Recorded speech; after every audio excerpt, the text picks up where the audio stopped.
Gregory Patterson sat in his car outside the Grand Riverside Hotel, staring at his phone screen until the words blurred together. The text message glowed in the darkness. Client confirmed. Ms. Morrison will meet you in the lobby at 7 p.m. She'll be wearing red. His hands trembled as he gripped the steering wheel. What was he doing? 3 years ago, he never would have imagined himself in this situation, hiring a woman to pretend to be his date for the evening. But 3 years ago, Caroline was still alive. The charity gala invitation had arrived 2 months earlier, forwarded by his secretary with a gentle reminder that his firm had always supported the children's hospital. Gregory had thrown it in the trash. Then Beverly Harper called, his late wife's best friend, asking if he planned to attend. The concern in her voice made him want to scream. Everyone looked at him that way now, with pity and worry, as if he might shatter at any moment. He retrieved the invitation and called the escort service his business partner had quietly mentioned months ago, the one that catered to people who needed a companion for important events, nothing more. Now, sitting in the hotel parking lot, Gregory wondered if this was the worst decision he'd ever made. Caroline would have hated this. She would have told him to stay home if he couldn't face people, to stop pretending everything was fine when it wasn't. But Caroline wasn't here to tell him anything anymore. She had been gone for 3 years, 2 months and 16 days. Not that he was counting. He checked his reflection in the rearview mirror. The navy suit fit well enough, though he'd lost weight since Caroline's funeral. His brown hair had more gray at the temples than he remembered. At 48 he looked every bit as tired as he felt. The maroon tie was Caroline's favorite color. He'd worn it to make himself feel closer to her, though now it just made him feel pathetic. Gregory forced himself out of the car and walked toward the hotel entrance. The Grand Riverside was one of the finest hotels in the city, all glass and marble and understated luxury. Through the windows he could see the gala already in full swing. Women in evening gowns, men in tuxedos, champagne glasses catching the light from the crystal chandeliers. He used to love events like this. Caroline had made them fun, whispering jokes in his ear about the pompous donors, then charming those same people with her infectious laugh. The lobby was quieter than the ballroom, decorated with elegant flower arrangements and soft lighting. Gregory checked his watch. 7 o'clock exactly. His heart hammered in his chest. Part of him hoped she wouldn't show up. Part of him was terrified she would. Then he saw her. She stood near the reception desk and for a moment, Gregory forgot how to breathe. The woman was absolutely stunning.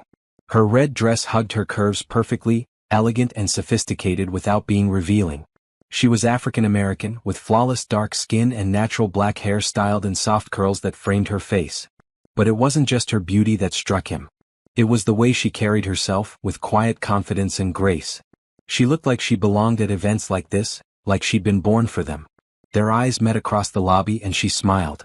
It was a warm, genuine smile that made Gregory's anxiety ease just slightly. She walked toward him, her movements fluid and assured. "Mr. Patterson?" Her voice was soft and melodious with just a hint of warmth. "Yes, you must be." He realized he didn't actually know her first name. The service had only referred to her as Ms. Morrison. "Bianca," she said, extending her hand. "It's lovely to meet you." Her handshake was firm and confident.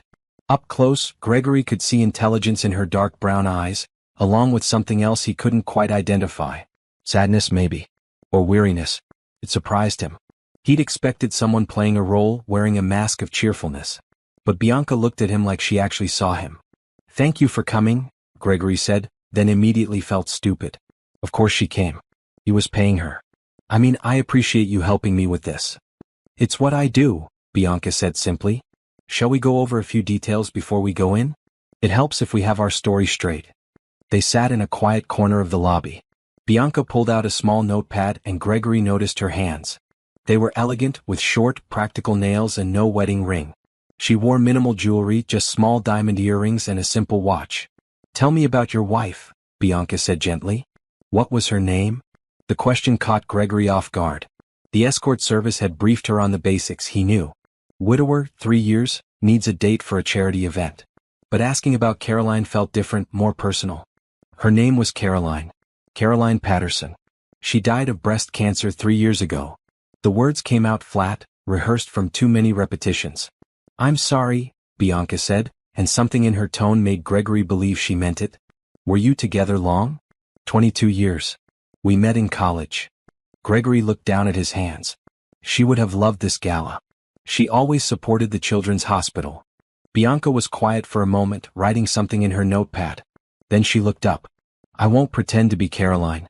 I can't replace her and I wouldn't try. But I can help you get through tonight. I can be a buffer between you and the pity, the questions, the well-meaning people who don't know what to say. That's exactly what I need, Gregory said, surprised by her understanding. Good. Bianca closed her notepad. Here's our story. We met 6 months ago through a mutual friend. We've been dating casually, nothing too serious yet. That gives you space if people ask personal questions. And it explains why they haven't heard about me before. Okay. I'll follow your lead. If you want to talk about Caroline, I'll support that. If you want to avoid certain people, just touch my elbow and I'll make an excuse for us to move. If you need a break, we'll take a walk. This is about making you comfortable. Gregory felt something loosen in his chest. The panic that had been building all day eased slightly. You're very good at this. Bianca smiled, but again Gregory saw that flash of something deeper in her eyes. I've had practice. Should we go in? They walked together toward the ballroom. Gregory offered his arm and Bianca took it naturally. Her touch was light but steady. As they approached the entrance, Gregory could hear the buzz of conversation, the clink of glasses, the string quartet playing softly in the background. Mr. Patterson, one more thing, Bianca said quietly just before they reached the doors. Yes. She hesitated and for the first time she looked uncertain. My age isn't a problem, right? The question was so unexpected, so vulnerable that Gregory stopped walking. He looked at Bianca, really looked at her. She was probably in her early 40s, beautiful and poised. Why would she even ask that? Your age? Of course not. Why would that be a problem? Bianca's smile didn't quite reach her eyes. Some people have opinions about women like me. What we do. They assume things. Gregory felt a surge of anger, not at her but at whoever had made her feel she needed to ask that question. Anyone who judges you doesn't deserve your time, he said firmly. And your age is perfect. You're perfect for this. Have you ever felt completely alone in a crowded room, surrounded by people who look at you with pity instead of understanding? Have you ever wondered if one moment of kindness could change everything? If this story touches your heart, please subscribe and share your thoughts in the comments below. Your support means the world and helps us bring more heartfelt stories like this to life. Bianca blinked, and Gregory thought he saw moisture in her eyes for just a second. Then she composed herself and squeezed his arm gently. Thank you. That means more than you know. They entered the ballroom together and Gregory felt something shift. For the first time in 3 years, he wasn't walking into a room alone, facing the pitying stares by himself. Bianca moved beside him with quiet confidence and people noticed. Heads turned. Conversations paused. Gregory saw Beverly Harper's eyes widen from across the room. Here we go, Bianca murmured, her smile bright and warm as she waved to someone Gregory didn't recognize. And despite everything, despite the strangeness of the situation and the weight of his grief, Gregory found himself smiling back. The ballroom was magnificent, decorated in silver and white with thousands of tiny lights hanging from the ceiling like stars. Round tables surrounded a dance floor, each set with fine china and elaborate centerpieces of white roses and greenery. A stage at the far end displayed a large screen showing photos of children who had been helped by the hospital. Gregory felt his throat tighten looking at those young faces, thinking of Caroline and the children they'd never had. Bianca's hand on his arm steadied him. Breathe, she said softly so only he could hear. One step at a time. Beverly Harper descended on them within minutes, her husband Thomas trailing behind. Beverly wore a silver evening gown and her signature pearls, her blonde hair styled in perfect waves. Her face was a mixture of surprise and barely concealed curiosity. Gregory, you came. And you brought. Beverly's gaze swept over Bianca with obvious assessment. Beverly, Thomas, this is Bianca Morrison. Bianca, these are old friends, Beverly and Thomas Harper. Gregory made the introduction smoothly, surprised by how natural it felt with Bianca beside him. It's wonderful to meet you both, Bianca said warmly, extending her hand. Gregory has told me so much about you. You were Caroline's dearest friend, weren't you, Beverly? The mention of Caroline's name could have been awkward, but Bianca said it with such genuine warmth that Beverly's expression softened immediately. We went to college together, actually. Beverly's eyes filled with tears. I miss her every day. Of course you do, Bianca said gently. From everything Gregory has shared, she was an extraordinary person. Thomas cleared his throat, looking uncomfortable the way men often did when emotions ran high. How did you two meet? Through a mutual friend about 6 months ago, Bianca answered easily, sticking to their agreed story. We've been taking things slowly, getting to know each other. Beverly's eyebrows rose slightly, but she smiled. That's wonderful, Gregory. Really wonderful. Caroline would want you to be happy. Would she though? Gregory wasn't sure. Sometimes he felt guilty even thinking about being happy without her. But he nodded and thanked Beverly, and Bianca smoothly changed the subject to the gala's fundraising goals. They made their way through the room, stopping at various tables. Bianca was remarkable. She seemed to know exactly what to say to each person, asking thoughtful questions, laughing at jokes, showing genuine interest in people's lives. She remembered names immediately and made connections between people that Gregory had missed. Several times she steered conversations away from topics that might be painful for Gregory, doing it so subtly that no one seemed to notice. You're really good at this, Gregory whispered as they walked toward their assigned table. Bianca glanced at him. At what? Reading people. Knowing what to say. Making everyone comfortable. It's a skill you develop, she said quietly. When you spend enough time watching people, you learn what they need. They found their table near the front of the room. The other couples were acquaintances from Gregory's business world, people who knew him but not well.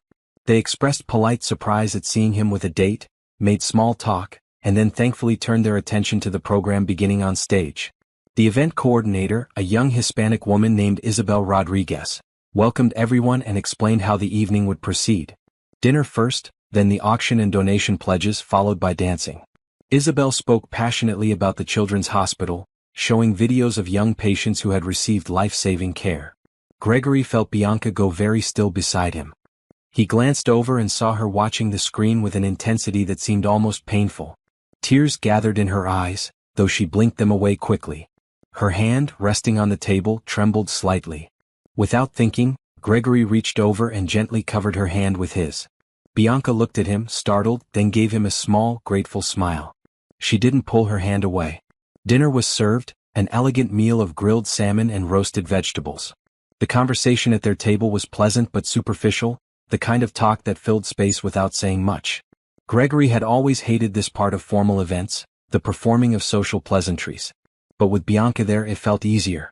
She carried much of the conversation, asking people about their work, their families, their interests. You seem to know a lot about technology, one of the men at their table commented to Bianca. Are you in the field? Bianca hesitated for just a fraction of a second. I have some involvement in tech, yes. It's a fascinating industry. My firm does architectural work for several tech companies, Gregory added, wanting to support her. That's actually how we met, through that world. It wasn't exactly their agreed story, but Bianca nodded and went with it seamlessly. Gregory wondered why she'd been vague about her work. The escort service had mentioned she was educated and professional, but they hadn't given details. After dinner, people began mingling again. The auction hadn't started yet, and the dance floor remained empty. Bianca touched Gregory's elbow. Would you like to get some air? It's getting warm in here. They slipped out through the French doors onto a large balcony overlooking the river. The night was cool and clear, the city lights reflecting on the water. A few other people stood in small groups, talking and laughing, but one end of the balcony was relatively private. Bianca leaned against the railing, looking out at the view. The breeze ruffled her curls gently. In the soft outdoor lighting, she looked younger and somehow more vulnerable than she had inside. Thank you for this evening, Gregory said. You've made it bearable. More than bearable, actually. You're doing well, Bianca replied. Better than you think. I feel like a fraud. Playing pretend, acting like I'm moving on when most days I can barely get out of bed. Bianca turned to look at him. Grief doesn't have a timeline. Anyone who suggests you should be over it by now doesn't understand loss. Do you? The question came out before Gregory could stop it. Understand loss, I mean? Bianca was quiet for a long moment. Yes, I understand it very well. Something in her voice made Gregory think she wasn't just being sympathetic. She knew. She'd experienced real pain, real loss. He wanted to ask more, but something held him back. Instead, Bianca asked, "Can I ask you something personal?" Of course. Why did you really hire me tonight? It wasn't just about having a date, was it? Gregory sighed. No. It was about not being pitted. About not having to explain myself to everyone who looked at me with those sad eyes, asking how I'm doing in that careful voice people use around grief. I wanted one night where I could just exist without being the tragic widower. That makes sense, Bianca said softly. We all wear masks sometimes.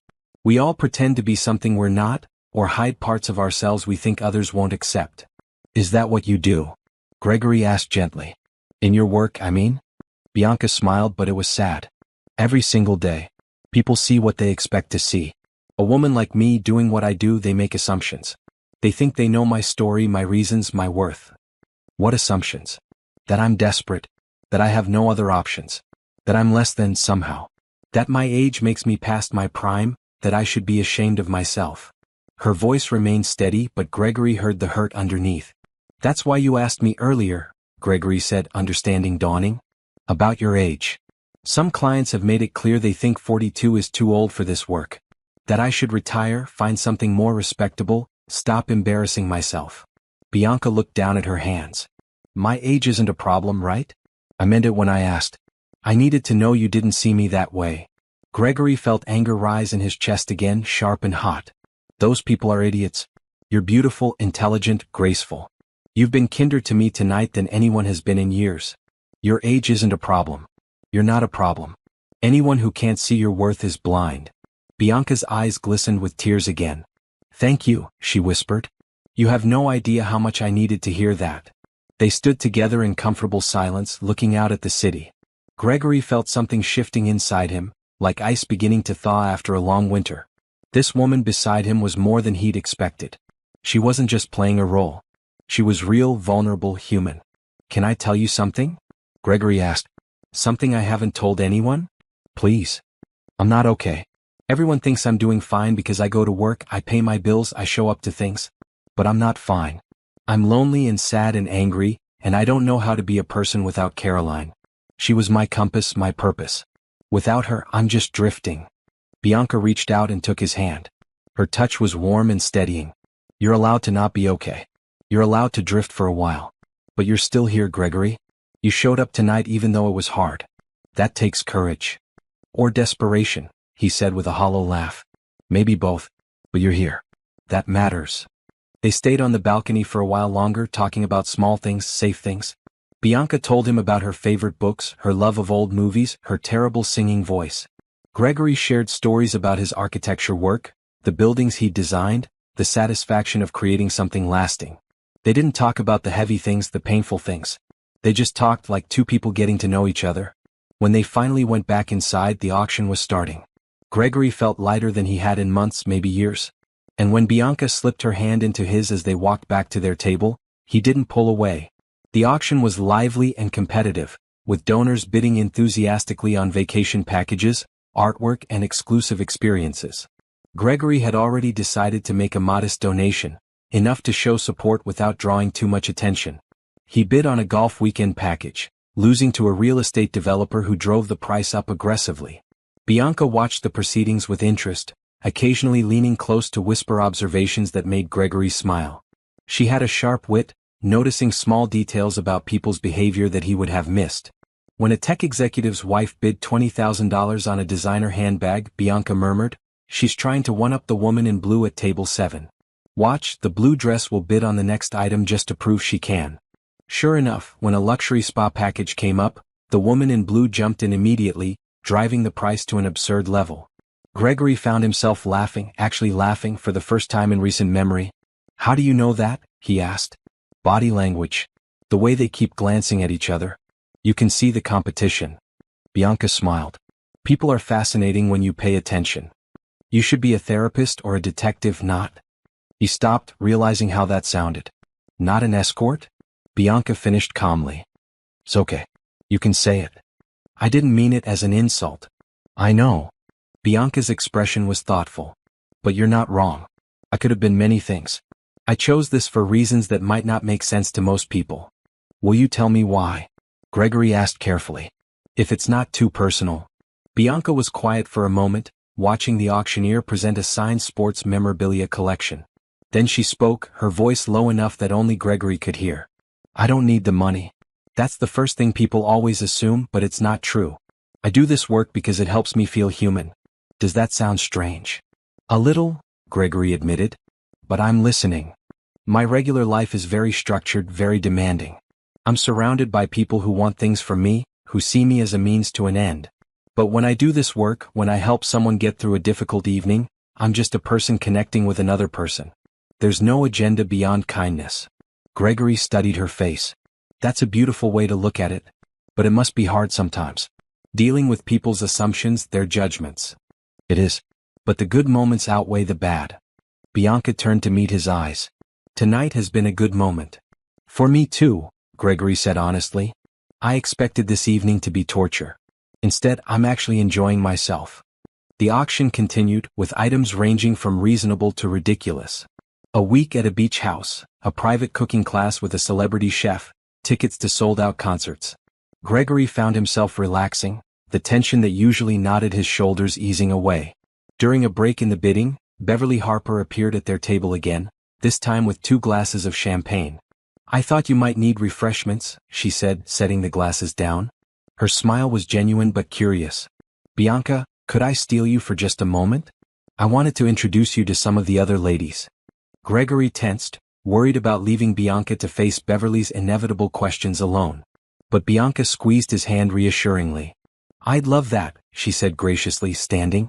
Gregory watched them walk away, Beverly's silver gown glinting next to Bianca's red dress. He hoped Beverly wouldn't interrogate her too harshly. Thomas Harper slid into Bianca's empty chair. She seems nice, he said carefully. She is. Beverly was worried about you. We all have been. I know. But I'm okay. Better, actually. Thomas nodded slowly. Good. That's good. Caroline would want you to be happy, you know.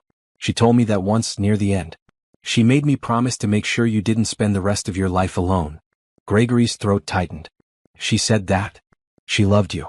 She wanted you to find joy again, even if it was without her. Thomas clapped him on the shoulder. Don't feel guilty about moving forward. Across the room, Gregory could see Bianca talking animatedly with Beverly and 2 other women. She was smiling, gesturing gracefully as she spoke. She fit in perfectly, looking completely at ease in this world of wealth and influence. When she returned 15 minutes later, she was laughing. Beverly is delightful, Bianca said as she sat down. She told me stories about you and Caroline in college. You were quite the prankster, apparently. Beverly exaggerates, Gregory said, but he was smiling. She also gave me her approval in case you were wondering. She said, and I quote, anyone who can make Gregory laugh is good in my book. I haven't laughed much lately. I noticed. Bianca's expression softened. But you're allowed to laugh, Gregory. You're allowed to feel good things without feeling guilty about it. Thomas just said something similar. Then maybe you should listen. The auction ended and the donation pledges began. This was when the biggest money came in, wealthy donors standing to announce their contributions to the Children's Hospital. The amounts were staggering: 50,000, 100,000, $500,000 from one pharmaceutical company CEO.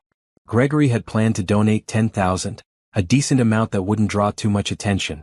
But as he listened to the pledges, he thought about Caroline, about how much she'd loved children, how devastated she'd been when they learned she couldn't have any. I'm going to pledge 25,000, he told Bianca quietly. In Caroline's memory. Bianca's eyes filled with tears. That's beautiful. When Gregory stood and made his announcement, the room applauded. Several people who had known Caroline dabbed at their eyes.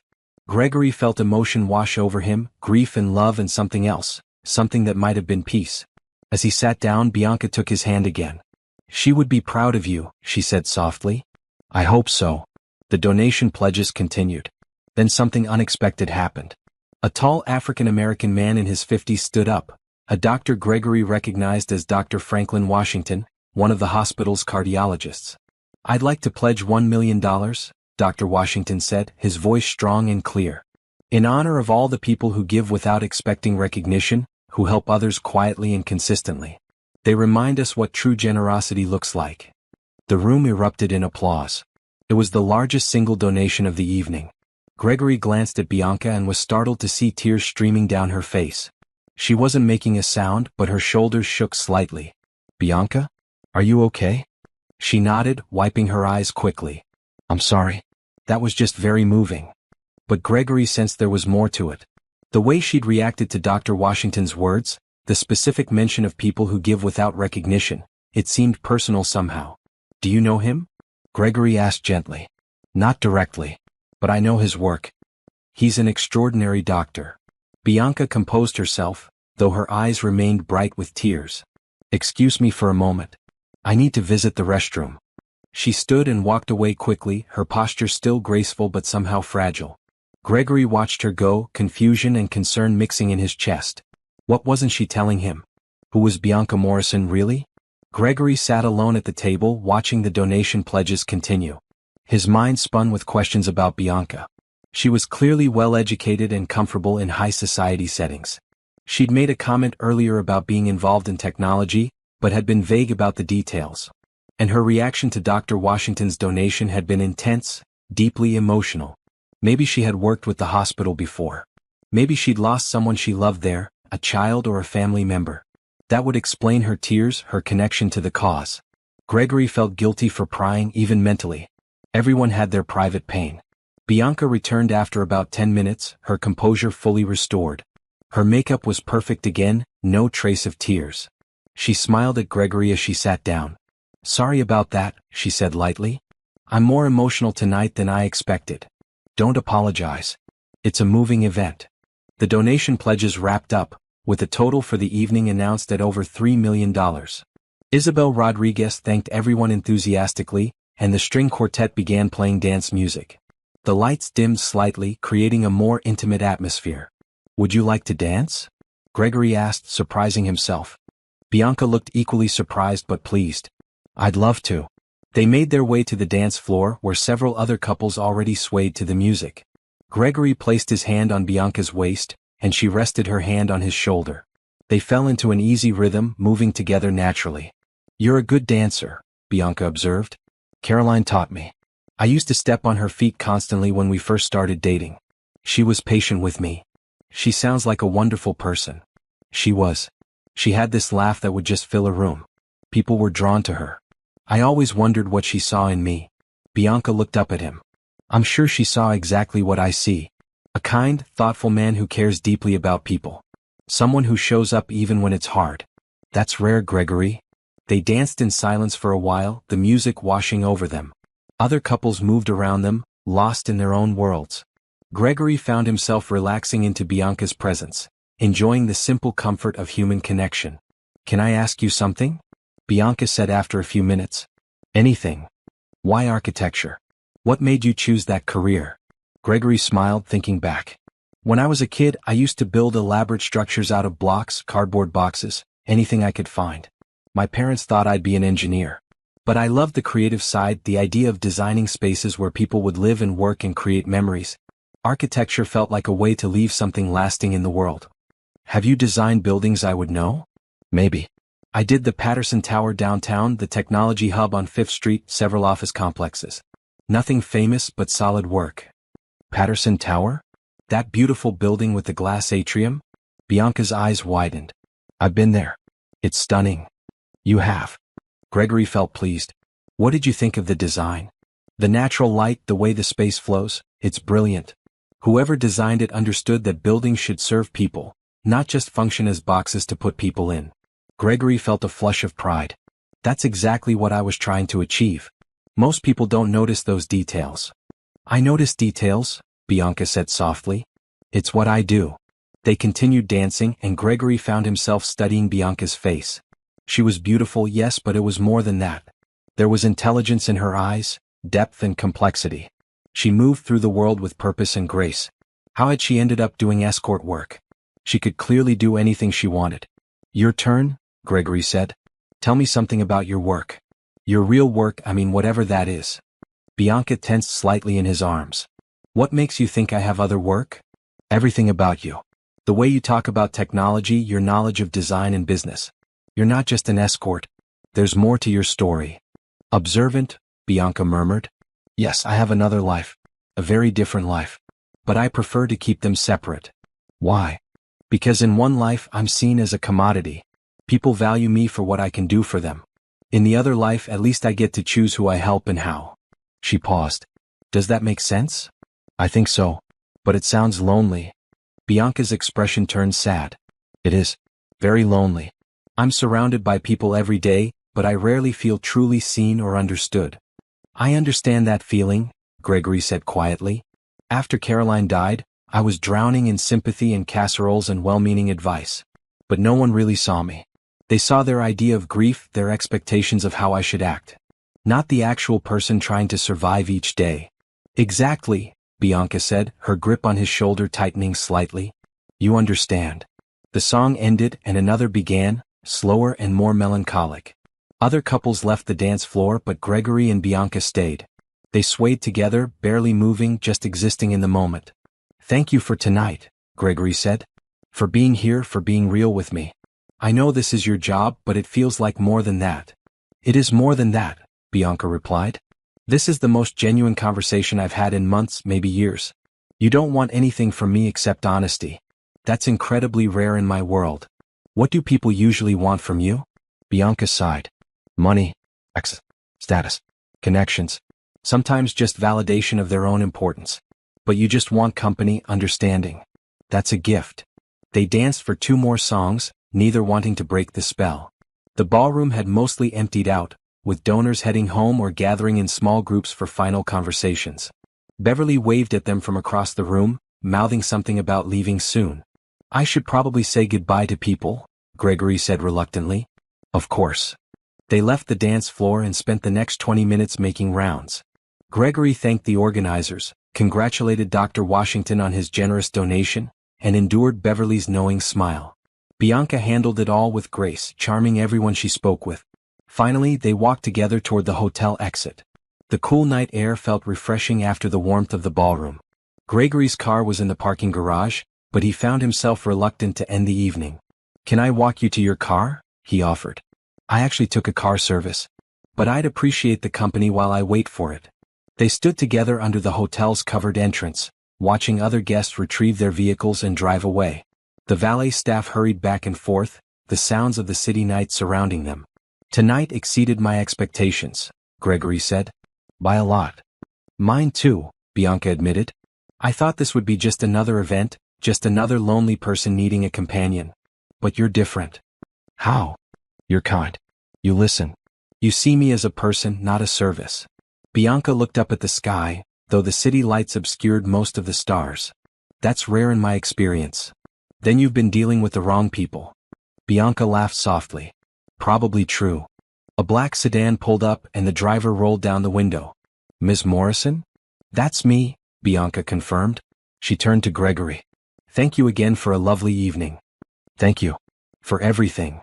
Gregory hesitated, then took a chance. Would you consider giving me your number? Your real number, not the service's number. Bianca looked surprised. Why? Because I'd like to see you again. Not as a client, just as someone who enjoyed your company and wants to know you better. For a long moment, Bianca didn't respond. Gregory could see her thinking, weighing the decision. Finally, she pulled a card from her small clutch and wrote a number on the back. This is my personal cell, she said, handing it to him. Call me tomorrow evening if you still want to talk. I will, Gregory promised. Bianca leaned in and kissed his cheek softly. Good night, Gregory. Good night, Bianca. He watched her car drive away, then stood there for a few more minutes, processing the evening. His phone buzzed with a text from Beverly. She's wonderful. Call me tomorrow with details. Gregory smiled and headed for his own car. For the first time in 3 years he felt something other than grief. He felt hope. Gregory didn't sleep well that night. His mind kept replaying moments from the gala, fragments of conversations, the feeling of Bianca's hand in his, her tears during Dr. Washington's speech. He kept looking at the card she'd given him, the phone number written in elegant handwriting. By morning he'd decided to call her, regardless of what that meant or where it might lead. But he wanted to wait until evening as she'd suggested, to give her space and time. The day crawled by. Gregory went to his office, reviewed building plans, met with clients, but his attention was scattered. His business partner, an older man named Richard who'd worked with Gregory for 15 years, noticed immediately. You look different, Richard commented during their afternoon meeting. Less gray somehow. I feel different, Gregory admitted. I went to the hospital gala last night. Alone? No, actually. With someone. Richard's eyebrows rose. Someone? Do tell. Gregory found himself explaining about hiring an escort, expecting judgment but receiving none. Instead, Richard listened carefully, then nodded. And how did it go? Better than I imagined. She was incredible. Smart, kind, perceptive. We talked like real people, not like a transaction. I think I want to see her again. Then you should, Richard said simply. Life is too short to pass up genuine connections. That evening, Gregory sat in his living room staring at his phone. The clock read 7 o'clock. He'd promised to call. But suddenly he felt nervous, uncertain. What if last night had meant something different to her than it had to him? What if she regretted giving him her number? He dialed before he could change his mind. Bianca answered on the second ring. "Hello, Gregory. You knew it was me? I saved your number last night. I was hoping you'd call." Her voice was warm, genuine. Relief flooded through him. "I said I would. I keep my promises. A good quality." He could hear a smile in her voice. "How are you feeling after last night?" "Confused. Happy. Nervous. All of it at once." Gregory leaned back against the couch. "I can't stop thinking about our conversation." "Neither can I." They talked for over an hour about everything and nothing. Bianca told him about her day, though she remained vague about her actual work. Gregory shared stories about his current projects, a library renovation and a new medical center. They discovered they both loved old films, particularly anything by Alfred Hitchcock. They both hated oysters but loved sushi. They both found modern art confusing but appreciated classical pieces. "Can I see you again?"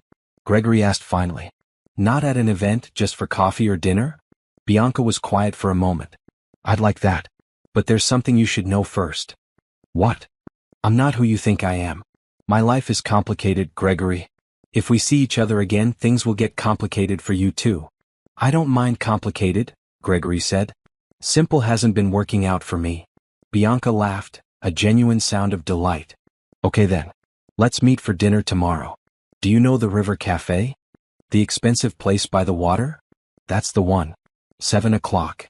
"I'll be there," Gregory promised. They said goodnight and Gregory felt lighter than he had in years. He was taking a risk, opening himself up to potential hurt. But staying closed off hadn't protected him from pain. Maybe it was time to try something different. The next evening, Gregory arrived at the River Cafe 15 minutes early. He wore gray slacks and a blue button-down shirt, trying to look casual but put together. The restaurant was elegant without being stuffy, with large windows overlooking the river and soft jazz playing in the background. Bianca arrived exactly on time, wearing a green dress that complemented her skin beautifully. She looked radiant, her hair styled differently tonight, pulled back to show off her face. When she spotted Gregory, her smile was genuine and warm. "You're early," she observed as they were led to their table. "Nervous habit. You're exactly on time." "I'm never late. It's a rule I live by." They ordered wine and appetizers, falling into easy conversation. But Gregory could sense Bianca's nervousness beneath her composed exterior. She kept touching her necklace, a simple gold pendant, and her smile sometimes looked forced. "Bianca, what's wrong?" he asked gently after their food arrived. She set down her fork carefully. "I need to tell you the truth about who I am. But I'm afraid it will change how you see me." "Try me." Bianca took a deep breath. "I'm not just an escort who happens to be educated. I'm the CEO of Morrison Tech Industries. Have you heard of it?" Gregory nearly choked on his wine. "Morrison Tech? The company that revolutionized cloud computing and data security? That Morrison Tech?" "Yes." "You're that Morrison? The billionaire businesswoman who's been on the cover of Forbes and Fortune?" Bianca nodded, looking miserable. "I'm sorry I didn't tell you sooner. I wanted you to know me as just Bianca, not as the CEO, not as the public figure." Gregory sat back in his chair, processing this information. Bianca Morrison. The name suddenly made sense. He'd read about her, seen her photo in business magazines. But she'd looked different in those pictures, more severe and professional, her hair straightened, wearing black business suits. Nothing like the warm, vulnerable woman sitting across from him now.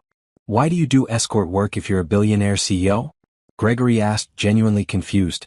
Bianca's eyes filled with tears. "Because running a company is lonely. Because I'm surrounded by people who want things from me every single day. Because I lost myself somewhere along the way, buried under responsibilities and expectations. The escort work lets me be just a person helping another person. It reminds me that I'm human, not just a business machine." "How long have you been doing it?" 5 years. Since my parents died and I inherited their company." Bianca wiped her eyes carefully. "I was 37, barely trained to run a business. But I made it work.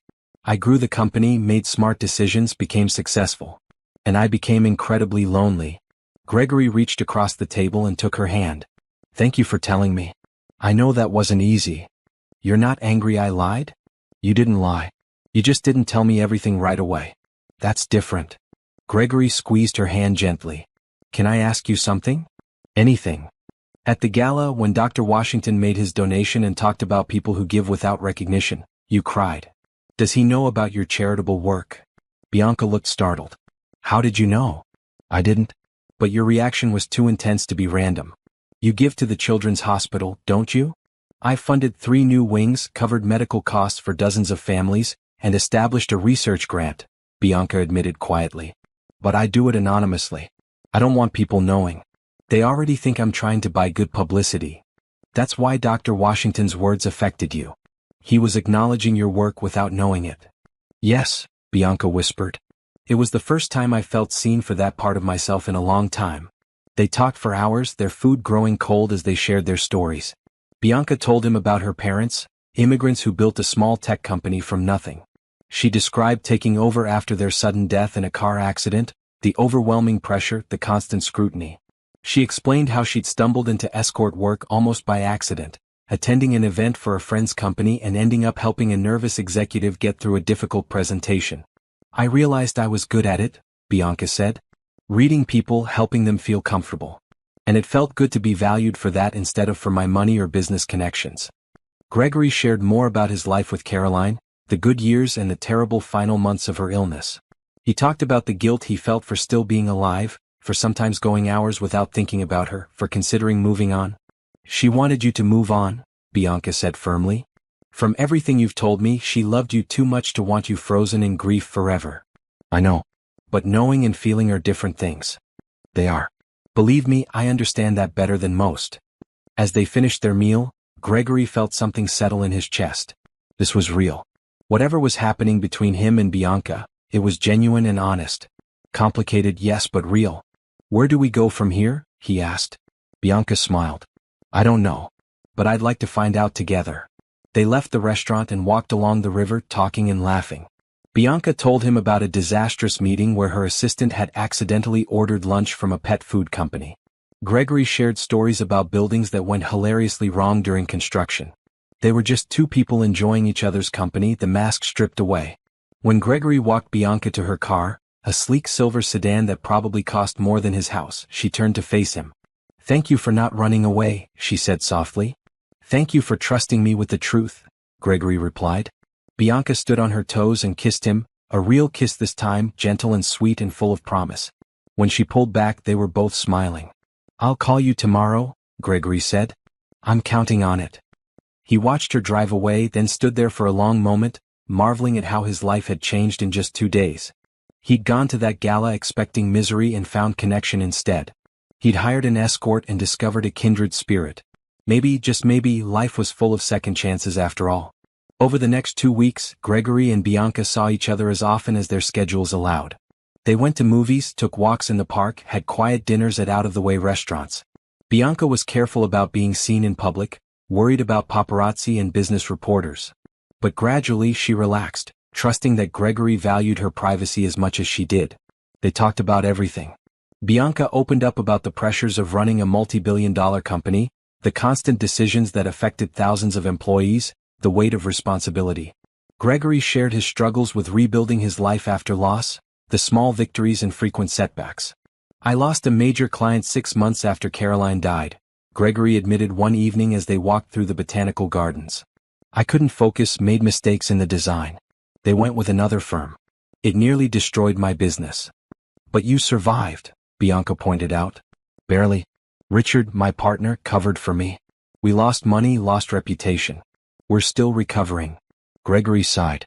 I feel like I'm failing at everything. Business, personal life, just existing.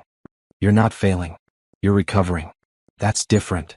Bianca stopped walking and turned to face him. Recovery isn't linear. Some days are better than others. But you're still moving forward. It doesn't feel that way. It will. Trust me. They continued walking, holding hands naturally now. The gardens were beautiful in late summer, flowers blooming everywhere in bursts of color. Other couples strolled by, and Gregory noticed them glancing at him and Bianca, a mixed-race couple still unusual enough to draw looks. Does that bother you? Gregory asked. The stares? I'm used to it. I get stared at all the time for various reasons. My race, my success, my choices. Bianca shrugged. You learn to ignore it. I'm sorry you have to. It's not your fault. It's the world we live in. She squeezed his hand. But moments like this make it worth it. Have you ever wondered what it takes to trust someone with your deepest truth? Have you ever hidden parts of yourself, afraid of judgment? If this story is resonating with you, please take a moment to subscribe to our channel and share your thoughts in the comments. Your engagement helps us continue creating meaningful stories about connection, hope, and the courage to be vulnerable. Thank you for being here with us. That evening, over dinner at Gregory's house, Bianca finally told him the whole story about her escort work. How she'd started 5 years ago, after a particularly brutal board meeting where she'd been questioned and dismissed despite her success. How a friend had jokingly suggested she try something completely different, just to remember what it felt like to be a regular person. I thought it would be one time, Bianca explained. Just an experiment. But I kept going back. Not for the money, obviously. I donated everything I earned to charity. But for the human connection, the chance to help someone without business complications. Do you still do it? Gregory asked carefully. I haven't taken a client since the gala. Since I met you. Bianca looked down at her hands. I'm not sure I will again. Something shifted that night. You saw me, really saw me, and didn't judge. That's what I'd been searching for all along. I saw you because you let me, Gregory said. You were honest and vulnerable. That takes courage. Or desperation. Maybe both. But I'm grateful for it. They cleaned up dinner together, moving around Gregory's kitchen with surprising ease. Bianca seemed at home here, in his modest house with its comfortable furniture and family photos. She studied a picture of Caroline on the mantel, a laughing shot from a beach vacation. She was beautiful, Bianca said softly. Inside and out. She would have liked you. You think so? I know so. She valued kindness and intelligence above everything. You have both in abundance. Bianca's eyes glistened. Thank you. That means a lot. They settled on the couch with coffee, the evening stretching comfortably ahead. Gregory found himself thinking about the future, something he hadn't done in years. Could this work? Could he build a life with Bianca, with all her complications and his grief? What are you thinking about? Bianca asked, noticing his distant expression. The future. Whether this can really work. Do you want it to work? Yes, Gregory said simply. More than I've wanted anything in a long time. Bianca set down her coffee cup and moved closer to him. Then we'll make it work. It won't be easy. My life is complicated and you're still healing. But if we're honest with each other, if we keep communicating, we have a chance. I want that chance. They kissed, a kiss full of promise and possibility. When they pulled apart, both were smiling. There's something else I should tell you, Bianca said. About my business. What about it? We're expanding, building a new headquarters downtown. It's a massive project, one of the biggest construction jobs in the city. We've been reviewing architectural firms for months. Gregory felt his stomach drop. Bianca, if you're about to offer me the job. I am. Your firm is perfect for it. I've reviewed your work, Gregory. You're talented, creative, and you understand how to design spaces that serve people. This is a legitimate offer based on merit. But we're involved. People will say I only got it because we're dating. Let them say it. You'll prove them wrong with your work. Bianca took his hands. I'm not offering this out of pity or obligation. I'm offering it because you're the best person for the job. And because I believe in you, even if you don't believe in yourself right now. Gregory wanted to refuse. His pride screamed at him to turn it down, to prove he could succeed on his own. But something stopped him. Bianca was offering him not just a job but a lifeline. She believed in his abilities when he'd stopped believing in himself. And refusing would insult her judgment, suggest she couldn't separate personal and professional decisions. Okay, he said finally. I'll do it. But I want to compete for it fairly. Give me the project specs, let me submit a proposal like any other firm. If you still choose me after seeing all the options, then I'll accept with gratitude. Bianca's smile was radiant. Deal. I'll have my team send you the information packet tomorrow. You'll have 6 weeks to prepare your proposal, same as everyone else. Thank you. For believing in me. Thank you for letting me help. I know it's hard for you to accept assistance. It is. But I'm learning. Gregory pulled her close. You're teaching me a lot about accepting help, about not having to carry everything alone. They spent the rest of the evening talking about the project, Bianca describing her vision for the headquarters and Gregory sketching rough ideas. The creative energy between them was electric, both contributing ideas and building on each other's thoughts. When Bianca finally left around midnight, Gregory felt more alive than he had in years.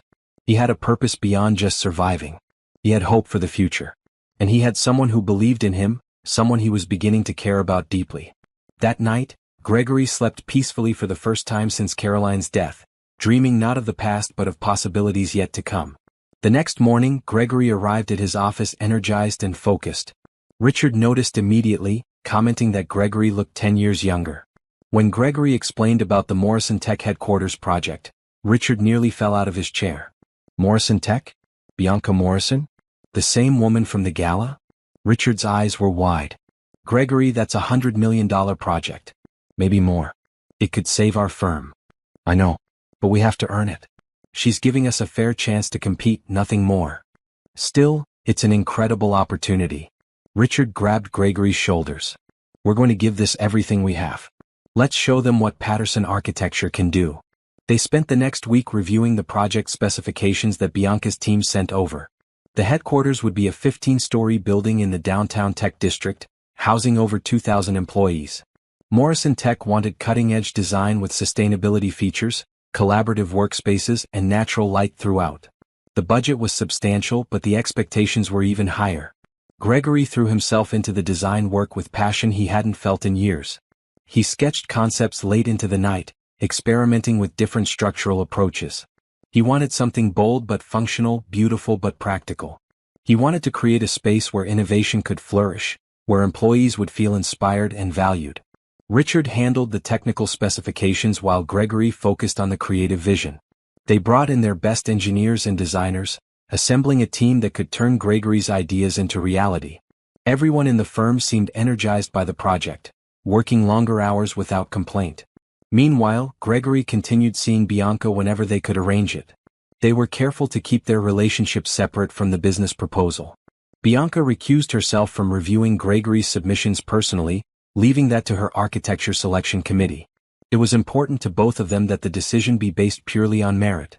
I want you to win because your design is the best, Bianca explained over dinner one evening. Not because we're involved. That's important for both of us. Agreed. If I get this job, I need to know I earned it fairly. You will. The committee doesn't know about us. They'll evaluate all proposals blind, with firm names removed until after the initial round of selections. 3 weeks into the proposal process, Gregory hit a wall. His design wasn't working. It looked impressive on paper but lacked soul, the human element he always tried to infuse into his buildings. He stayed up until 3 in the morning staring at sketches and models, but nothing clicked. Finally, exhausted and frustrated, he called Bianca. I'm stuck, he admitted. The design is technically sound but it feels cold, corporate. I want to create something that reflects your values, your vision for the company. But I can't figure out how. Bianca was quiet for a moment. Tell me, what do you know about my parents? About how they started Morrison Tech? Just what's public record. They immigrated here, started a small tech company, grew it successfully. They came here with nothing, Bianca said softly. My father was a brilliant engineer, my mother was a gifted programmer. But no one would hire them because of their accents, their immigrant status. So they started their own company in our garage. They worked 18-hour days, sacrificed everything to build something lasting. They wanted to create opportunities for other people like them, people who just needed a chance. I didn't know that. Most people don't. We don't advertise our origin story. But that's what Morrison Tech is really about, creating opportunities, believing in people's potential even when others don't. That's what I need this building to reflect. Gregory felt something click in his mind. Opportunity. Potential. Belief. He grabbed a pencil. What if the building itself embodied those concepts? What if it was designed to grow and adapt, to accommodate future needs we can't even imagine yet? Go on. Flexible spaces that can be reconfigured. Natural light to inspire creativity. Common areas designed to encourage spontaneous collaboration between departments. And we could incorporate your parents' story into the design somehow, honor their legacy. Gregory, that's brilliant. Bianca's voice was excited. That's exactly the vision I've been trying to articulate but couldn't quite capture. They talked for 2 more hours, Bianca sharing stories about her parents and their philosophy, Gregory sketching ideas that incorporated those values into concrete design elements. By the time they hung up, Gregory's creative block had shattered. He knew exactly what he needed to do. The next 3 weeks flew by in a blur of intense work. Gregory refined his design, incorporating the themes of opportunity and growth into every aspect of the building. The final proposal was 150 pages long, filled with detailed drawings, sustainability plans, cost analyses, and a narrative explaining the design philosophy. On the day submissions were due, Gregory hand-delivered the proposal to Morrison Tech's office. The receptionist, a young Asian American woman, accepted it with a professional smile, not knowing who he was or that he was dating her boss. "Good luck," she said pleasantly. "Thank you. I'm going to need it." That evening, Gregory met Bianca at her apartment for the first time. It was a stunning penthouse overlooking the city, decorated with modern art and comfortable furniture. But what struck Gregory most were the personal touches: family photos, books on every surface, a wall covered in children's drawings from her hospital visits. "This is beautiful," Gregory said, taking it all in. "It's home. The only place I can truly relax." Bianca poured them both wine. "Your proposal is submitted?" "As of noon today. Now comes the hard part, waiting. The committee will take 2 weeks to review all submissions. They'll narrow it down to 3 finalists who'll present in person. Then they'll make the final decision." "And you really won't know which firm is which until after?" "Not until after the finalists are selected. It's a blind review process designed to prevent bias." Bianca raised her glass. "But I'm confident you'll be one of the finalists. Your work is excellent." "I hope you're right." Gregory clinked his glass against hers. "This project could change everything for my firm. It will change everything regardless of who gets selected. You've rediscovered your passion for architecture. You've proven to yourself that you can still create meaningful work. That's valuable whether you win this contract or not." Gregory realized she was right. The past month, working on this proposal, had reminded him why he'd become an architect in the first place. The joy of creation, the satisfaction of solving complex problems, the hope that his work could positively impact people's lives. He'd forgotten those feelings in his grief. "Thank you," he said quietly, "for giving me this opportunity, for believing in me. Thank you for letting me help. And for seeing me as more than just a CEO or a public figure." Bianca set down her wine glass. "You've given me something precious too, the courage to be vulnerable, to connect with someone honestly." They moved to the couch, sitting close together. Outside the windows, the city lights twinkled like stars. Gregory felt contentment wash over him, a peace he hadn't experienced in years. "I'm falling in love with you," he said suddenly, the words escaping before he could stop them. Bianca's eyes widened, then filled with tears. "I'm falling in love with you too. It terrifies me." "Why?" "Because I've spent 5 years protecting myself, keeping everyone at arm's length. Letting you in means risking heartbreak. But I think you're worth that risk." Gregory pulled her close, holding her gently. "I think you're worth the risk too. And I promise I'll never take your trust for granted." They sat together in comfortable silence, both processing the magnitude of what they'd admitted. This was real now, a committed relationship with all its complications and possibilities. It wouldn't be easy. Bianca's demanding career, Gregory's ongoing grief, the public scrutiny they'd face as a couple. But for the first time, Gregory believed they could navigate those challenges together. "Stay tonight," Bianca whispered. "I don't want to be alone." "Neither do I." They spent the night talking, sharing stories from their pasts, dreams for their futures. When Gregory finally fell asleep in Bianca's guest room around dawn, he felt something he'd thought was lost forever. He felt hope. 2 days after submitting his proposal, Gregory woke to his phone ringing. It was early, barely past 7 in the morning. He grabbed the phone groggily, expecting a work emergency. "Gregory? It's Bianca. I hope I didn't wake you." "You did, but that's okay." "What's wrong?" "Nothing's wrong. I was hoping you could come with me somewhere today." "It's Saturday, so I assume you're not working?" "I'm free." "Where are we going?" "It's a surprise." "Can you be ready in an hour?" Curious, Gregory agreed. He showered and dressed casually, jeans and a blue polo shirt. When Bianca arrived to pick him up, she was wearing jeans and a simple red blouse, her hair pulled back in a ponytail. She looked younger and more relaxed than he'd ever seen her. "Good morning," she said, kissing him lightly. "Thank you for coming with me." "Mysterious enough? Are you going to tell me where we're going?" "You'll see soon enough." They drove through the city, morning sunlight streaming through the car windows. Bianca was quieter than usual, almost nervous. Finally, they pulled into the parking lot of St. Mary's Children's Hospital, the same facility that had benefited from the charity gala. "We're going to the hospital?" Gregory asked. I volunteer here every Saturday morning, Bianca explained. I spend time with the kids, read stories, play games. I wanted you to see this part of my life. Inside, the hospital was bright and cheerful, decorated with colorful murals and artwork. The staff clearly knew Bianca, greeting her warmly by name. Several nurses hugged her, and a young doctor stopped to thank her for a recent donation that had purchased new equipment. You're amazing with them, Gregory observed as they walked through the corridors. They give me more than I give them. These kids are fighting battles most adults couldn't handle, and they do it with such courage and hope. Being around them reminds me what really matters in life. They spent the next 4 hours in the pediatric ward. Bianca read stories to a group of younger children, their faces lighting up as she did different voices for each character. She played board games with older kids, losing graciously and celebrating their victories enthusiastically. She sat quietly with a teenage girl undergoing chemotherapy, just holding her hand and listening. Gregory helped where he could, feeling awkward at first but gradually relaxing. He found himself talking to a 10-year-old boy named Kevin who was recovering from surgery. Kevin loved architecture, dreaming of designing buildings when he grew up. Gregory showed him photos of his projects on his phone, explaining the design process. That's so cool, Kevin breathed, studying the Patterson Tower image. You made that? It's huge. I designed it. A lot of people work together to build it. I want to do that someday. Make buildings that people remember. You will, Gregory said firmly. Just keep learning, keep dreaming. The world needs good architects. Kevin's mother, watching from nearby, mouthed thank you, with tears in her eyes. Later, Bianca and Gregory walked through the hospital garden, a peaceful space with flowers and benches where families could get fresh air. You were wonderful with Kevin, Bianca said. You gave him hope, showed him his dreams are possible.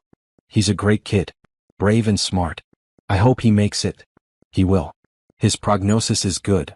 Bianca sat on a bench, looking tired but content. This is why I do the escort work, you know, and why I'll stop. I was searching for connection, for meaning beyond money and success. But I found that here with these kids. And now with you.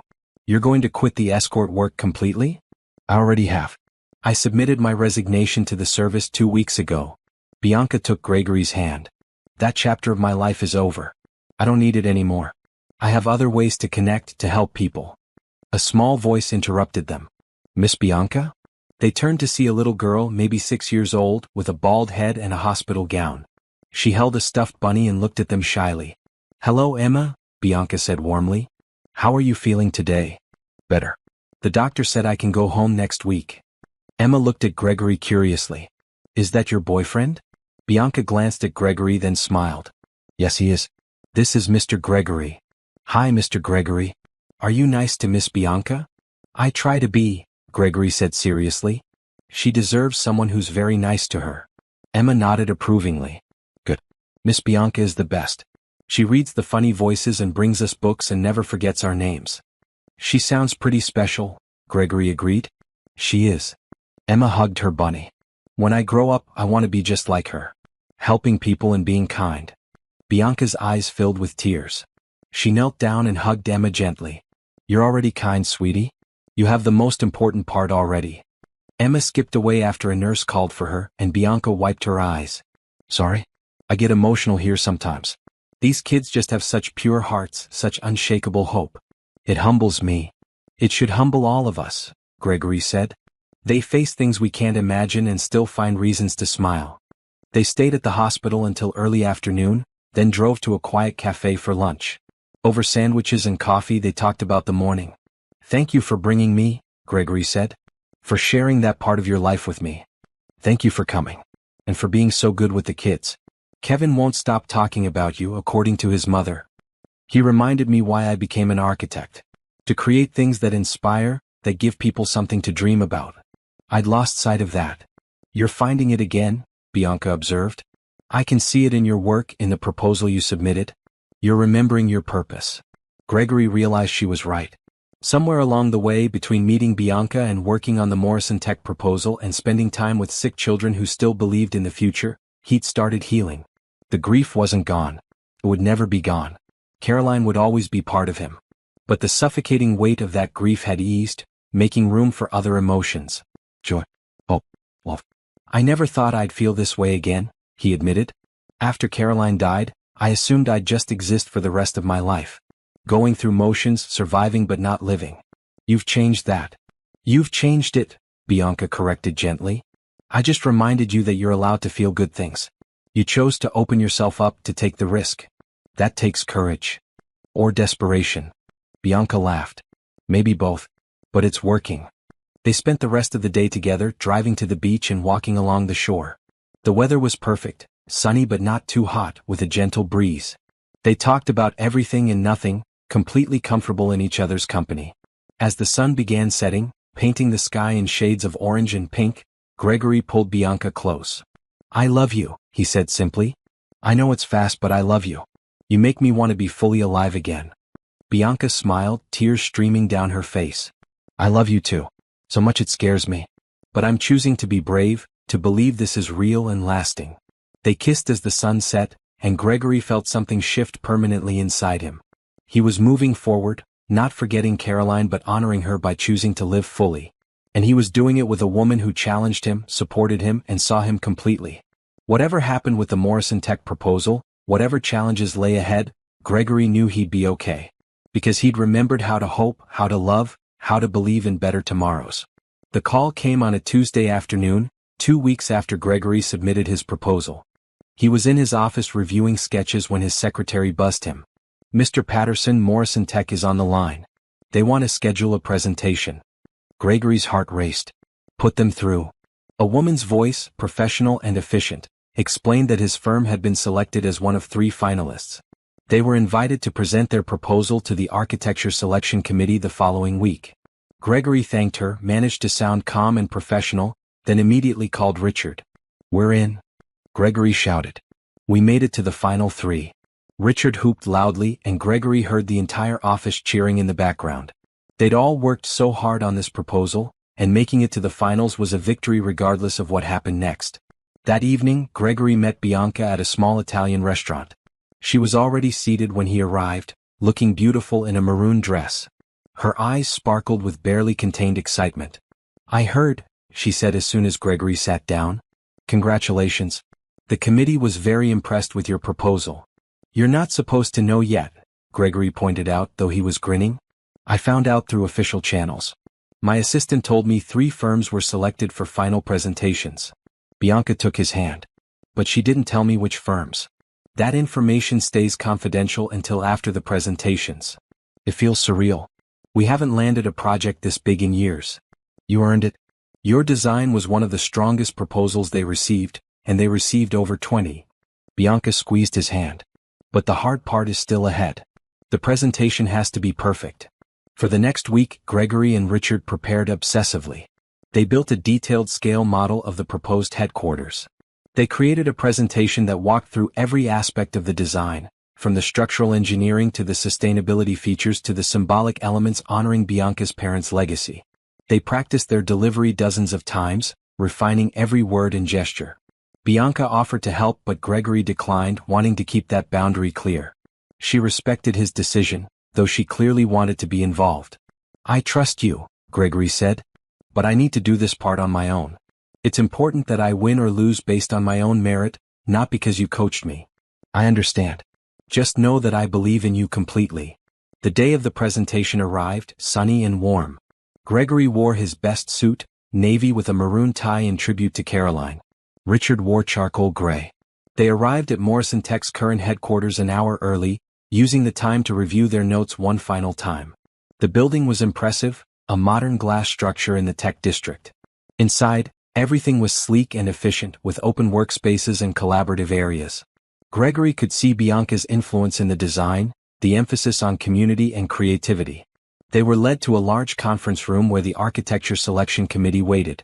6 people sat around an oval table, a mix of Morrison Tech executives and outside consultants.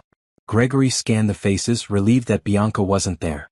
She kept her word about staying out of the selection process. For the next 90 minutes, Gregory and Richard presented their vision for Morrison Tech's new headquarters. Gregory spoke passionately about the design philosophy, explaining how every element reflected the company's values of opportunity, innovation, and community. He showed how the flexible spaces could adapt to future needs, how the sustainable features would reduce environmental impact, how the public areas would foster collaboration and creativity. The committee asked tough questions. They challenged cost estimates, questioned structural decisions, pushed back on design choices. But Gregory had answers for everything, defending his vision with confidence and data. Richard handled the technical questions brilliantly, proving they'd thought through every detail. When they finished, one of the committee members, an older black woman who'd been taking notes throughout, looked up and smiled. "Gentlemen, that was one of the most compelling presentations I've seen in my 30 years of evaluating architecture proposals. You've clearly put your hearts into this project." "Thank you," Gregory said, trying to keep his voice steady. "This building means everything to us. It represents not just a structure but a vision for how workplaces can inspire and empower people." The committee thanked them and explained the timeline. They'd make a decision within the week, contacting all 3 finalists simultaneously. Gregory and Richard left feeling cautiously optimistic but trying not to get their hopes up. That evening, Gregory finally saw Bianca again. She'd been giving him space during the preparation and presentation, understanding he needed to feel he'd done this on his own. Now she met him at his house with Thai takeout and a bottle of wine. "How did it go?" she asked, though she must have already heard from her team. "It went well. Really well. But the other firms are probably strong too." "They are. But you have something they don't." Bianca served them both pad thai, the spicy aroma filling the kitchen. "What's that?" "You understand what this building represents. It's not just a headquarters. It's a statement about who Morrison Tech is, what we value, what we hope to build. Your proposal captured that in a way the others didn't." "You read the proposals?" Gregory asked, surprised.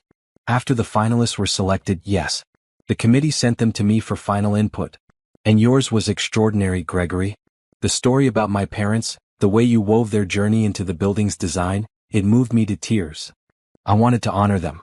They built something remarkable and their daughter is continuing that legacy. The building should reflect that story." They ate in comfortable silence for a while, both tired from the stress of the past weeks. Finally, Bianca spoke again. "I have something to tell you. About the selection process." Gregory's stomach tightened. "What about it?" "The committee voted. You won. Unanimously. They want Patterson Architecture to design the new headquarters." Gregory set down his fork, processing this information. "When did they decide?" "This afternoon, after the last presentation. The other firms were excellent, but yours was clearly the strongest. You earned this, Gregory." Relief and joy and disbelief washed over Gregory all at once. His firm had won the biggest contract of his career, a project that would establish them as major players in commercial architecture. It would bring in enough revenue to secure their future for years. It would prove he could still do exceptional work, despite his grief and struggles. "I don't know what to say." "Say you'll accept. Say you'll pour your heart into making this building everything it can be." Bianca reached across the table and took his hands. "And say you'll let me help, not as your client but as your partner." Gregory felt his throat tighten with emotion. "I accept. With gratitude and humility. Thank you for believing in me, for giving me this chance.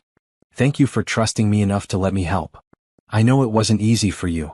They celebrated quietly that evening, not with champagne and parties but with simple companionship. Gregory called Richard to share the news, listening to his partner's whoop of joy and disbelief. He imagined calling Caroline, sharing this victory with her, and felt the familiar pang of grief. But it was softer now, mixed with gratitude for the years they'd had together and acceptance that life continued forward. Later, as they sat together on the couch, Bianca resting against Gregory's shoulder, she spoke softly. "There's something else I want to offer you. Something beyond the headquarters project." "What's that?" "My foundation has been looking to establish a scholarship program for architecture students. I'd like to name it the Caroline Patterson Memorial Scholarship, in honor of your wife. It would help students who show exceptional promise but lack financial resources to pursue their dreams." Gregory felt tears sting his eyes. "Bianca, that's incredibly generous. But it's a lot of money." "Money I have. What I don't have is a better way to honor a woman who clearly valued education, opportunity, and helping others. Will you accept?" Gregory thought about refusing, about his pride and independence. But then he remembered the lessons of the past months. Accepting help wasn't weakness. It was trust, connection, partnership. It was allowing others to show love through actions. "Yes," he said firmly. "I accept with deep gratitude. Caroline would have loved this. She always wanted to help young people achieve their potential. Then we'll do it together. You can help select the scholarship recipients, mentor them if you'd like." Make it something meaningful. They spent the rest of the evening planning, discussing the scholarship details and the headquarters timeline. But beneath the practical talk, something deeper was happening. They were building a life together, brick by brick, decision by decision. They were proving that second chances existed, that love could bloom even in the soil of loss and pain. When Bianca left that night, kissing Gregory goodbye at the door, he stood for a long moment looking at the stars. Caroline was up there somewhere, he liked to think. And he hoped she was happy for him, proud that he'd found a way to keep living fully. "Thank you," he whispered to the night sky, "for the years we had. For teaching me how to love. For showing me it's okay to open my heart again." The stars twinkled silently, and Gregory felt peace settle over him like a blanket. He was ready for whatever came next. 6 months passed in a whirlwind of activity and emotion. Gregory's firm officially signed the contract with Morrison Tech, and work began immediately on the headquarters design. Gregory threw himself into the project with renewed passion, spending countless hours perfecting every detail. The building was taking shape beautifully, a stunning structure of glass and steel that managed to be both modern and warm, professional and inviting. Richard handled most of the day-to-day project management, giving Gregory space to focus on the creative elements he loved most. They hired 3 new architects and 2 engineers, expanding the firm significantly. The Patterson Architecture office buzzed with energy and purpose, everyone excited to be part of something this meaningful. Meanwhile, Gregory's relationship with Bianca deepened and evolved. They spent almost every evening together, either at his house or her penthouse. They cooked meals together, watched old movies, took long walks. Bianca officially stopped doing escort work, finding fulfillment instead through her volunteer work at the hospital and her growing relationship with Gregory. The Caroline Patterson Memorial Scholarship was established with much fanfare. The first 5 recipients were selected, all talented architecture students from underprivileged backgrounds. Gregory mentored them personally, meeting with them monthly to discuss their studies and career goals. Seeing their excitement and gratitude reminded him why he'd chosen this field, why creating beautiful, functional spaces mattered. "You're an excellent teacher," Bianca observed after one mentoring session. "Have you ever thought about teaching?" "Maybe someday. Right now, I'm focused on the headquarters. But in the future, passing on knowledge to the next generation sounds rewarding." They talked openly about the future now, about plans and dreams and possibilities. They discussed where they might live, whether to stay in the city or find something quieter. They debated vacation destinations and favorite restaurants. They were building a shared life, piece by piece. The public revelation of their relationship came gradually. Beverly Harper figured it out first, of course, cornering Gregory at a coffee shop and demanding details. When Gregory admitted he was dating Bianca Morrison, the Billionaire CEO, Beverly nearly choked on her latte. "You're dating Bianca Morrison?" Beverly repeated, eyes wide. "The Bianca Morrison? Gregory, do you understand who she is?" "I understand she's brilliant, kind, and makes me happy," Gregory replied calmly. "That's all that matters to me. But she's worth billions. She's powerful and famous. And you met her how?" Gregory decided honesty was best. "I hired her as my date to the charity gala. She does escort work occasionally. Or did." She stopped now. Beverly looked stunned, then thoughtful. "Well, that's unexpected. But if she makes you happy, then I'm happy for you." The media attention came next, inevitable once Gregory and Bianca started appearing at public events together. Business reporters wanted to know about their relationship, whether it had influenced the headquarters contract. Bianca handled it gracefully, explaining the blind selection process and showing documentation that proved Patterson Architecture had won on merit alone. "Perception matters in business," Bianca explained to Gregory. "But truth matters more. We have nothing to hide." Gregory agreed, though he found the scrutiny uncomfortable. Photographers followed them occasionally, and gossip websites speculated about their relationship. But the initial media frenzy died down after a few weeks, especially when no scandals or controversies emerged. Now, 6 months after that first gala, Gregory stood in Morrison Tech's temporary presentation center, looking at the full-scale model of the new headquarters. The building was magnificent, rising 15 stories with a stunning glass atrium at its center. Natural light would flood the interior spaces, and the flexible design allowed for future modifications as the company grew. On the ground floor, a memorial plaque would honor Bianca's parents, telling their story of immigration and entrepreneurship. "It's beautiful," Bianca whispered, standing beside him. "Everything I hoped it would be. It's not finished yet. We still have months of work ahead." "I know. But I can see the vision now. You've created something extraordinary. Today was the public unveiling of the design, with city officials, business leaders, and media representatives attending. Gregory had given dozens of presentations in his career, but this one felt different. More important. More personal. The room filled with guests, everyone chatting and admiring the model. Gregory saw Dr. Franklin Washington arrive, along with several board members from the Children's Hospital. Beverly and Thomas Harper were there, smiling and waving. Richard stood near the entrance, greeting people and directing them to refreshments. Isabel Rodriguez, the event coordinator from the gala, handled the logistics with her usual efficiency. She'd become a friend over the past months, often joining Gregory and Bianca for dinners. She gave Gregory a thumbs up as the presentation time approached. Finally, Bianca stepped to the microphone. She wore a stunning green dress and looked every inch the powerful CEO she was. But when she spoke, her voice was warm and personal. Thank you all for coming today. 6 months ago, Morrison Tech announced plans for a new headquarters, a building that would reflect our values and support our continued growth.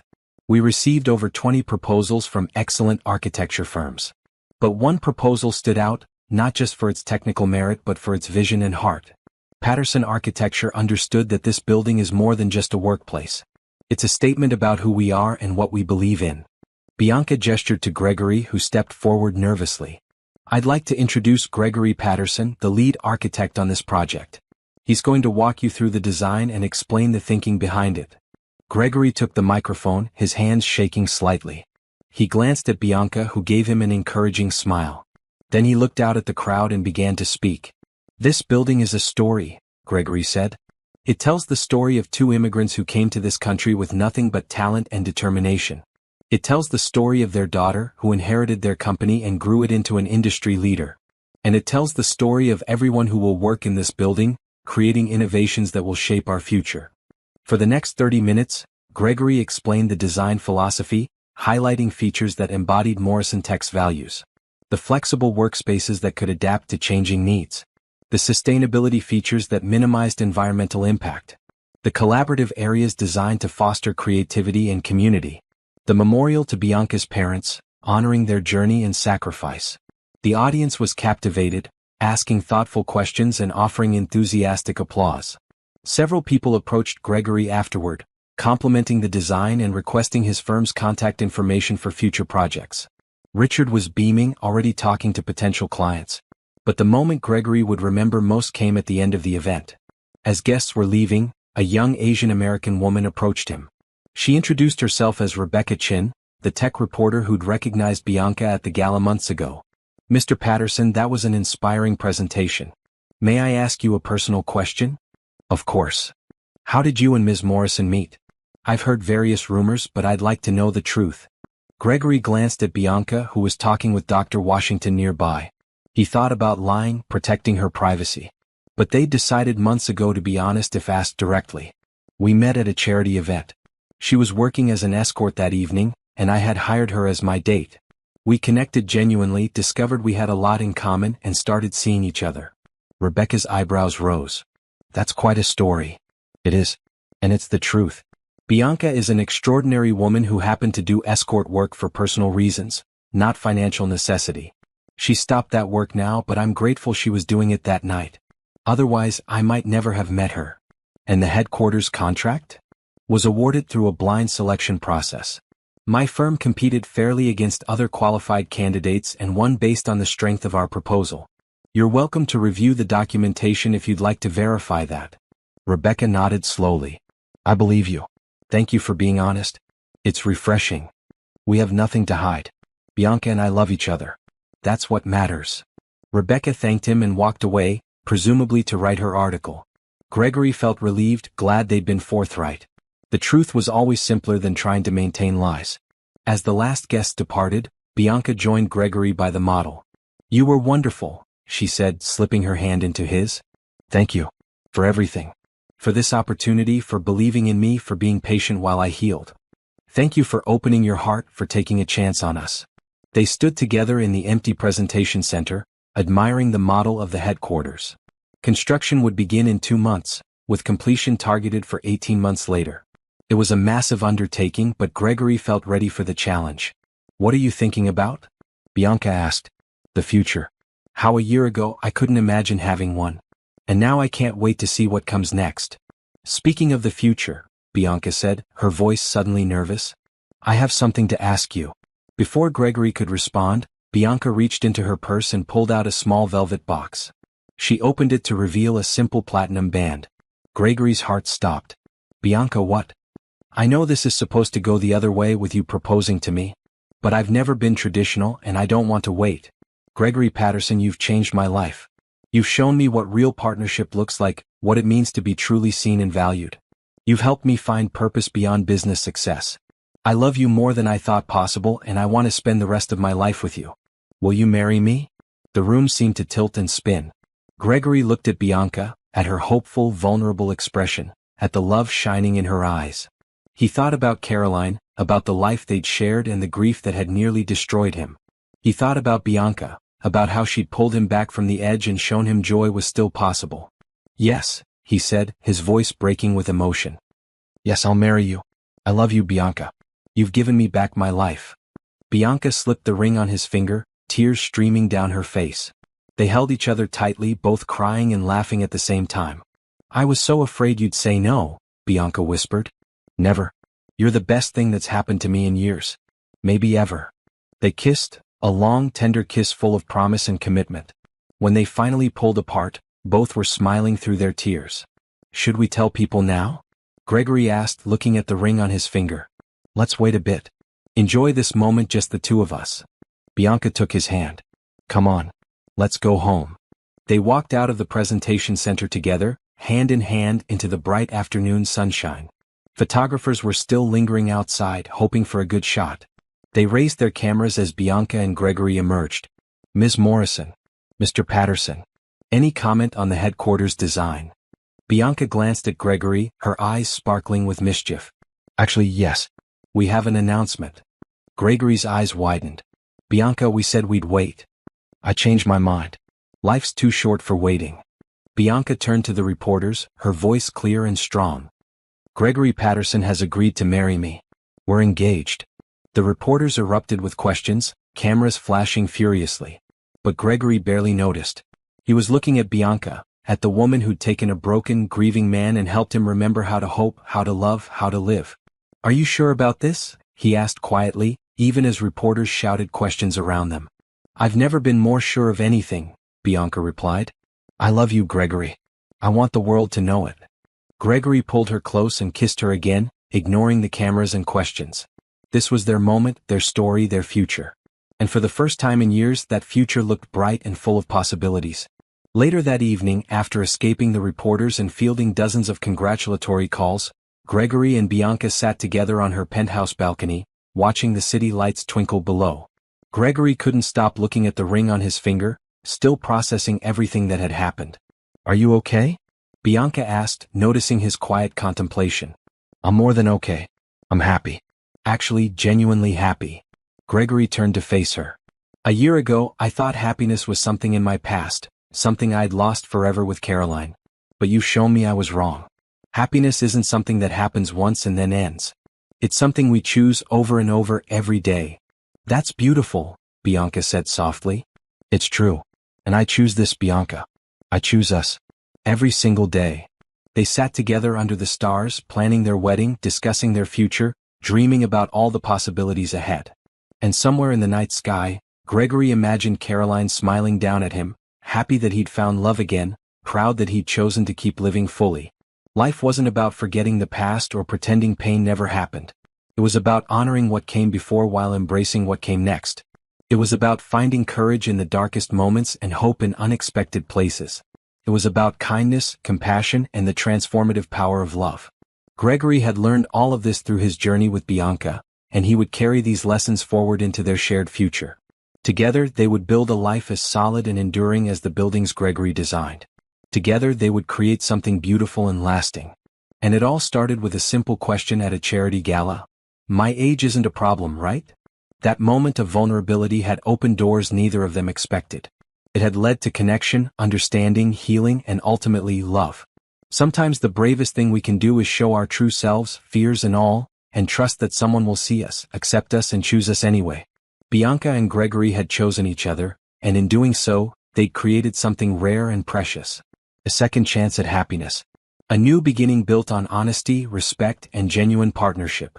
As the night deepened and the city continued its restless hum below, they sat together in comfortable silence, content just to be. The past had shaped them, the present embraced them, and the future stretched ahead full of promise. And that, Gregory thought, was the greatest gift of all.